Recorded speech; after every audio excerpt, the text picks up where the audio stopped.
Quartier Libre mène la construction d'un projet pour la souvenance, pour le mémoire, pour nos mémoires.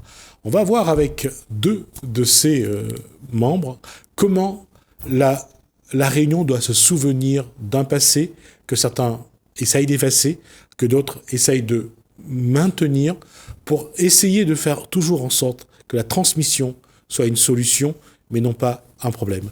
C'est dans Causement Réunionnais. Alors, ce soir, nous avons avec nous, on va commencer par Madame Marilyn Champignol, présidente de Quartier Libre. Bonsoir. Bonsoir Gismi, merci de nous recevoir. Et nous avons également Frédéric Véfour, qui Bonsoir. en est Je suis le secrétaire. D'accord. Comme quoi, le 8 mars marque quand même un tournant. C'est une femme qui est la patronne et c'est un homme qui est secrétaire. Merci. un exemple à suivre. Blague à part, j'allais dire, lorsque on parle de Quartier Libre, on parle de ce projet de prison, est-ce qu'aujourd'hui, la population comprend la démarche que vous menez actuellement ? Ben écoute Gismi, moi personnellement, j'ai des gens qui m'interpellent dans la rue, des gens qui m'appellent. Donc ils me disent il faut continuer, c'est un combat. Nous c'est vrai que ça nous interpelle, etc. Donc il y a quand même des gens, des personnes qui sont et même les personnes, le personnel qui a travaillé dans les prisons. Donc on les a aussi en ligne au téléphone. Donc ils nous disent qu'ils aimeraient bien participer. Il y en a même un qui disait il est prêt à investir financièrement pour qu'il se passe quelque chose, que ce soit un lieu culturel avec toute l'histoire qu'on connaît. Donc, effectivement, il y a des personnes qui sont sensibilisées. Après, il y en a d'autres, tu sais, comme dans tout, hein. Donc, tu as des gens pour et tu as des gens contre. Et moi, je pense que c'est un projet qui est amené à se réaliser, bien évidemment, avec les personnes de bonne volonté et bienveillantes.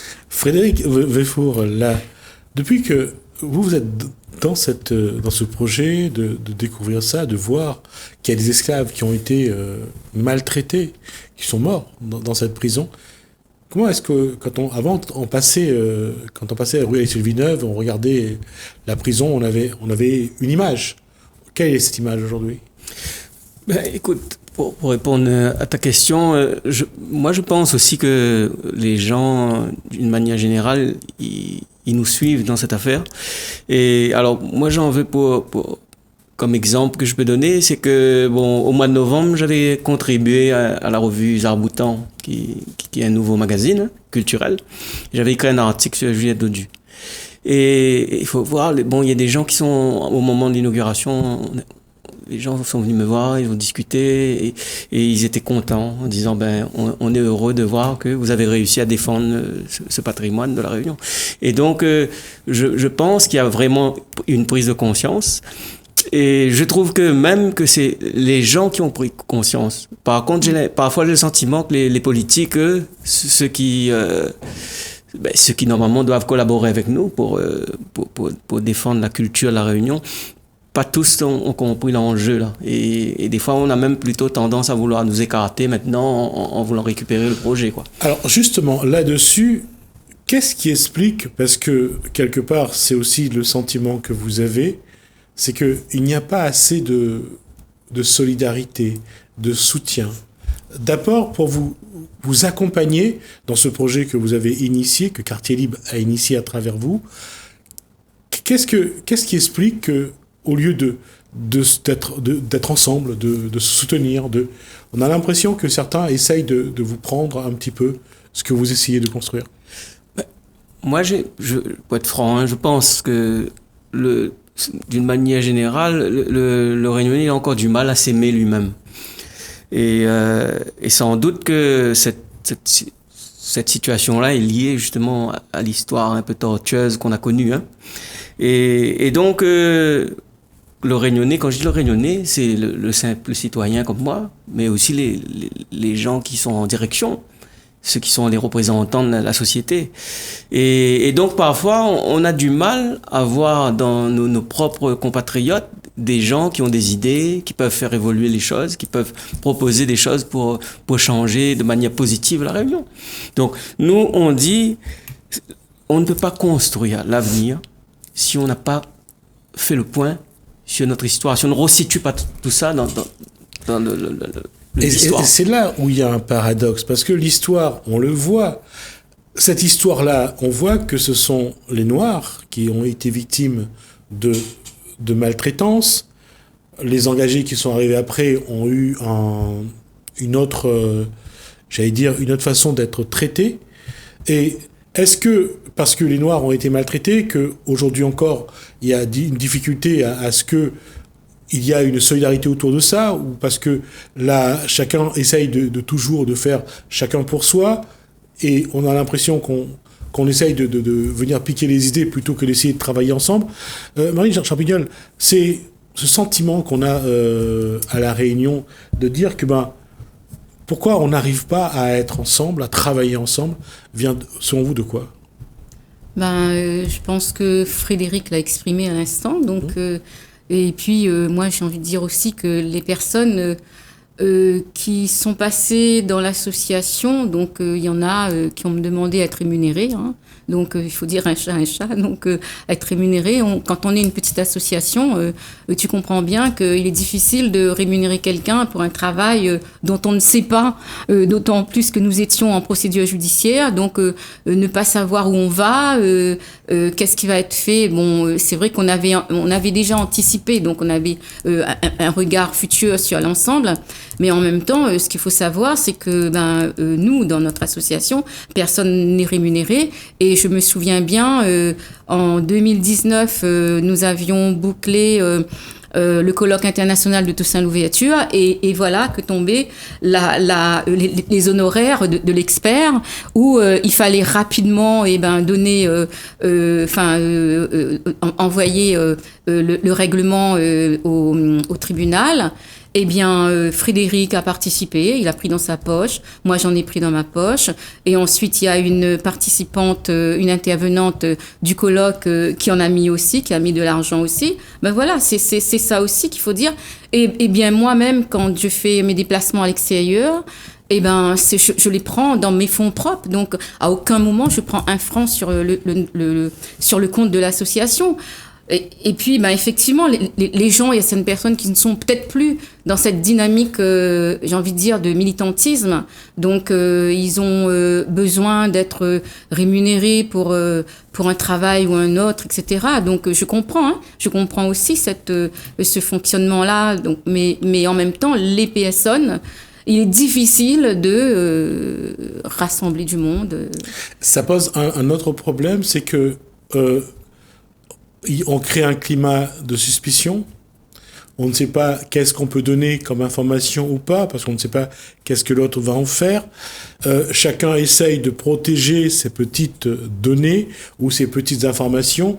Et on le voit à La Réunion aujourd'hui, certaines personnes qui mènent cette démarche dans l'histoire de quête d'information, à un moment donné, chacun le fait pour soi. Enfin, en tout cas, certains le font aujourd'hui pour lui. Et c'est ça. Est-ce que ça, c'est un bon climat de travail, d'échange et de quête d'information sur notre histoire ?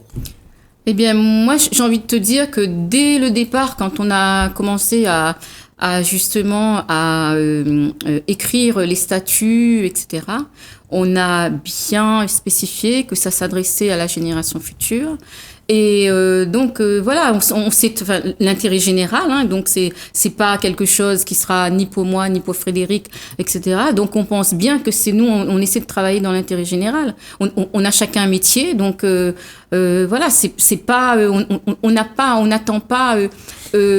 Voilà, c'est comme je viens de te dire, c'est du militantisme et c'est aussi la passion. Donc on aime l'île, hein, donc on aime notre peuple, on aime l'île. C'est plus la passion qui nous anime, j'ai envie de dire aussi. Voilà.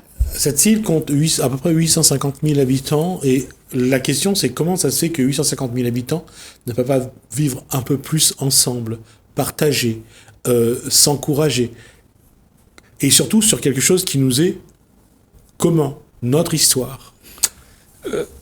Mais Gismi, quand tu dis que le noir a été maltraité, il l'a été, mais est-ce qu'il ne l'est plus aujourd'hui? Je pense que c'est une question qu'on pourrait se poser la question. Alors, là, je vais revenir là-dessus. Il est clair que la place des descendants d'esclaves à La Réunion a été, surtout dans les années 80, une question dont on a beaucoup parlé. Parmi un des éléments qui a été mis en avant, et c'est un ancien politique, c'est un politique qui en a parlé, en regardant le chiffre des personnes qui étaient détenues en prison. 70% étaient descendants d'esclaves. Donc c'est vrai que la place des descendants d'esclaves, des esclaves d'une part, et de leurs descendants d'autre part, est encore posée. Le CAFRE n'a pas eu la même place dans cette société réunionnaise qu'ont les autres communautés. Mais comment faire justement aujourd'hui? La prison, pourquoi certains voulaient pas qu'on y travaille? On ne voulait pas montrer ce qui s'est passé. On ne voulait pas montrer le traitement qui était réservé aux esclaves, aux Noirs d'Afrique. Ça, c'est clair. Et de toute façon, on le voit dans notre histoire à nous, qu'il y a des choses qu'on ne veut pas qui sortent, qu'on ne veut pas qu'on voit, et parce qu'il y a des choses qui ont été faites contre une partie de la population, et malheureusement les plus précaires, les plus pauvres et les Noirs, qui font que là, aujourd'hui, certains ont un peu honte de ces moments de notre histoire.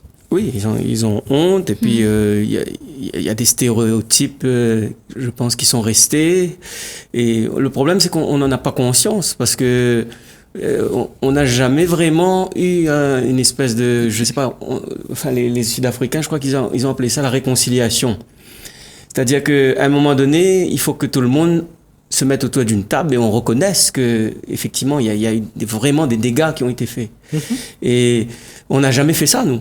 Et donc, on continue à traîner ces malaises-là. On essaye de cacher un maximum. On essaye de cacher, et donc, c'est normal que nous avons du mal à nous entendre et à nous mettre d'accord, parce que on se regarde en chien de faïence en pensant que chacun veut tirer la couverture à soi, alors qu'en réalité le problème, c'est qu'il faudrait que nous travaillions ensemble et nous mettions le doigt sur ce qui mine notre société, les discriminations qui minent notre société. Je veux dire, quand tu dis que les Noirs ont beaucoup souffert, alors c'est sûr, les statistiques raciales aujourd'hui sont interdites en France, hein, donc à partir de là, d'ailleurs, c'est une critique qui est faite par des communautés scientifiques, hein, qui disent, vous dites qu'on n'a pas le droit d'utiliser le terme racisme, qui a été retiré de la Constitution, je crois. Et dans le même temps, on reconnaît que, puisque le haut défenseur des droits, je crois, Jacques Toubon, à plusieurs reprises, il a pointé du doigt le fait que les communautés racisées en France, les racisés, ce sont les gens qui sont de couleur, ce sont les gens un peu maghrébins, vous voyez, les gens qui se distinguent par rapport à la population française d'origine, blanche. Et donc, dans ces conditions-là, si le défenseur de droit le reconnaît, mais qu'on n'a pas moyen d'y penser, d'y réfléchir, quand tu me dis pourquoi on ne peut pas travailler ensemble, parce qu'on traîne cette souffrance. Pour revenir à ce que tu as dit sur l'Afrique du Sud, dans ce que Mandela voulait comme la réconciliation. Parce que Nelson Mandela n'a pas voulu de règlement de compte entre les Blancs et les Noirs. Il a dit le passé appartient au passé, il faut guérir les blessures, mais il faudra construire un peuple. Il faut continuer à construire le peuple. Le problème, ici, à La Réunion, on n'a pas tous traité les autres communautés de la même façon. On n'a pas... quand on regarde les petits Blancs des Hauts, on les a pas traités de la même façon qu'on a traité les Blancs qui avaient de l'argent, qui avaient des moyens, qui avaient pignon sur rue. Mais cette situation-là, c'est pas seulement une question de couleur, c'était une question de classe sociale aussi. Donc, là, à La Réunion, qu'on le veuille ou pas, nous sommes, que ce soit ici ou ailleurs, ou dans d'autres territoires d'outre-mer, ceux qui ont de l'argent ont quand même pignon sur rue. Quand on regarde aujourd'hui qui sont les grands acteurs qui dominent l'économie réunionnaise, si vous regardez, c'est des descendants d'esclavagistes. Donc je dis pas un gros mot en disant ça, hein, c'est la réalité. Alors vous allez me dire, oui, c'est comme ça, c'est le hasard qui a voulu que c'est comme ça. Non, c'est pas le hasard. Non, c'est pas un le fait hasard. qu'à un moment donné historique, quand il a fallu remettre les choses en l'état, là, il y a eu une bonne volonté, c'est-à-dire qu'on a dit, on efface on ne met plus il n'y a plus de code noir et tout ça. Et puis on met les gens égales. Encore, ça a pris du temps à se mettre en place. Hein. Mais ceci étant, il y a ceux qui étaient en position et qui possédaient toutes les richesses, qui contrôlaient tout. On leur a pas dit, il va falloir maintenant trouver les moyens pour qu'on répartisse. Non, on a laissé les choses dans l'état. De plus, ils ont été rémunérés quand vous me demandez, aussi. Pourquoi est-ce qu'on a du mal à travailler ensemble? Parce qu'effectivement, ceux qui sont descendants des plus faibles, ils ont été toujours dans une situation d'instabilité qui fait qu'ils sont obligés de se méfier de tout le monde et puis d'essayer de prendre ce qu'ils peuvent prendre, quoi. Et eux, quelque part, un petit peu, ils sont en position presque de mendier. Parce qu'il faut aller chercher le travail. Quand on travaille, on n'est pas bien traité, on n'est pas bien payé, et on entretient une situation toujours de déséquilibre social.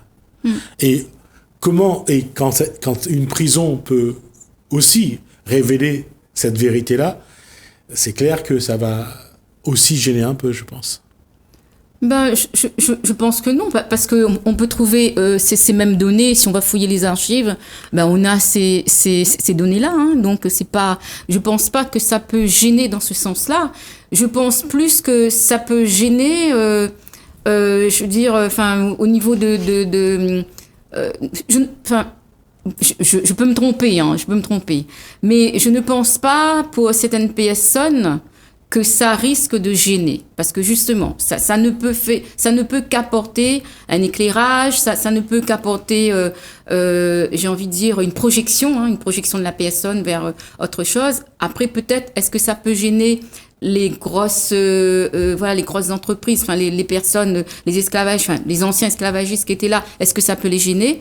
Je suis pas très sûre, vu que qu'en même temps, on a passé on a passé tout ça, quoi. Je veux dire, on est quand même en 2021, donc on voit tout ce qui se passe. Il y a les réseaux sociaux, il y a énormément d'informations qui circulent et qui est véhiculée par donc. Mais malgré tout, vous avez rencontré quand même pas mal d'obstacles dans votre démarche. Oui, alors les obstacles que nous avons rencontrés, bien évidemment, parce que les personnes n'ont pas eu conscience de l'histoire qu'il y avait sur ce site.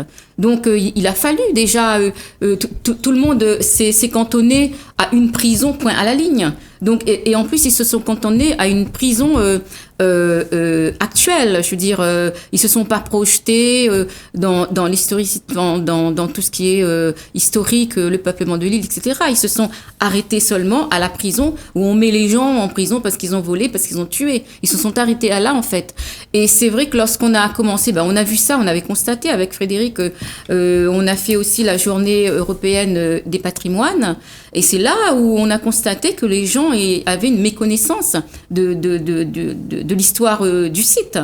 Donc voilà, c'est tout ça aussi qu'il faut. Et je pense que maintenant, les personnes ont pris conscience, les politiques aussi d'ailleurs, ils en ont pris conscience parce qu'on a quand même fait des conférences, des colloques. On a fait quand même. On a fait un peu la promotion, j'ai envie de dire, de l'histoire de ce site. Donc tout ça a amené, je pense, plus plus d'informations. Je pense plus d'informations. Moi, je pense que cette connaissance, justement, elle n'est pas seulement une connaissance nostalgique, c'est-à-dire que on pense au temps longtemps, parce que souvent on nous présente les choses comme ça, au temps longtemps, avec une petite musique et tout, c'est super. Mais c'est pas seulement dans ce sens-là qu'il faut le voir. C'est que quand les gens ont une vision sur la durée de l'histoire, etc., c'est que ça permet à l'homme lui-même d'aujourd'hui de se positionner. Et donc, à ce moment-là, quand il y a des choix à faire, il est capable de se référer à cette histoire qui est une expérience pour lui. Et moi, j'ai un peu l'impression que notre liberté, elle a été amputée d'une partie importante. C'est-à-dire qu'on nous a libérés des chaînes, oui, c'est vrai. Il y a plus trop de chaînes aujourd'hui. Mais en même temps, la liberté, c'est pas seulement être entravé dans ses mouvements.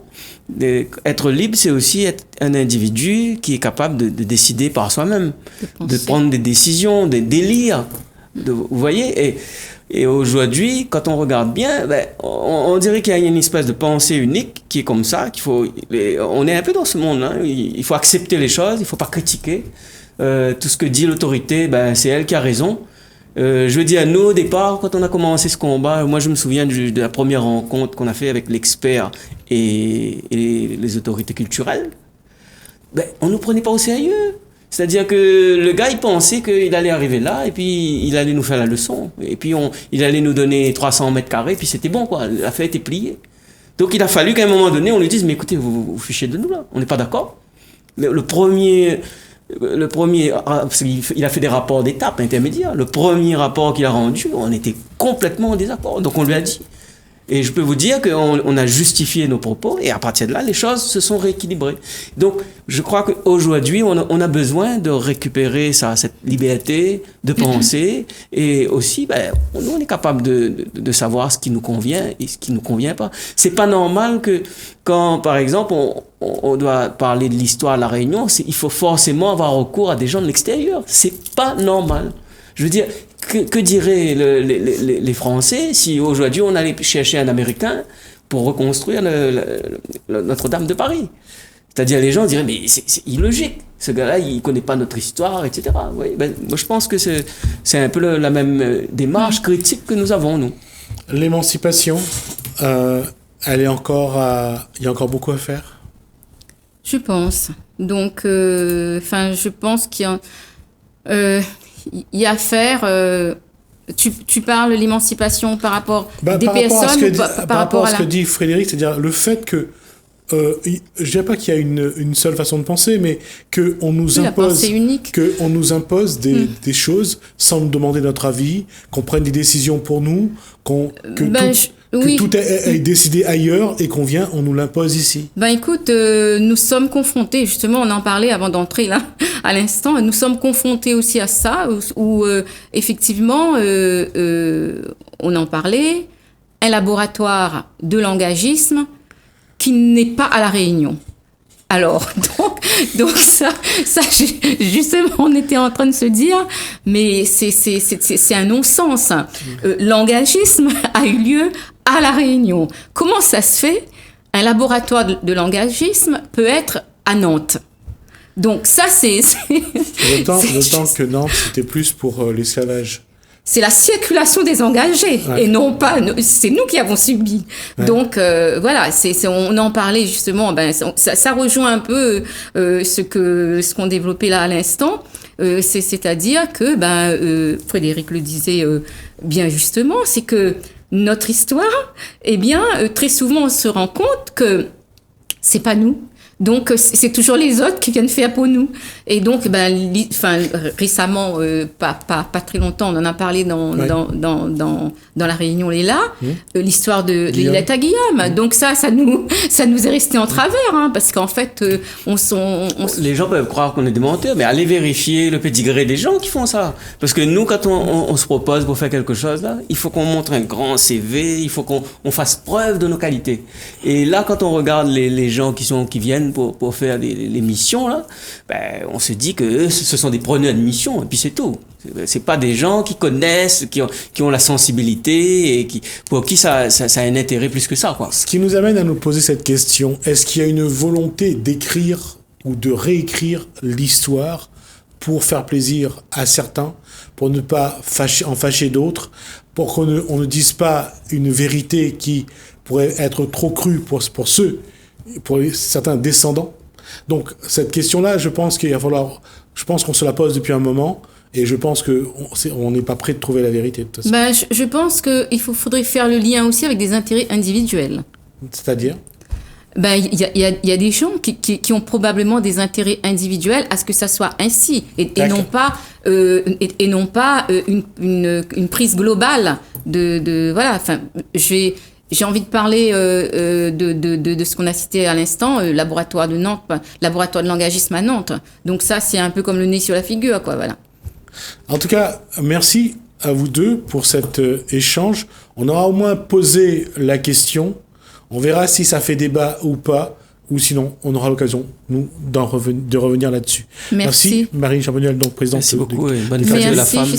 Et Oui, merci bonne- également à Frédéric Véfour, donc secrétaire de Quartier Libre.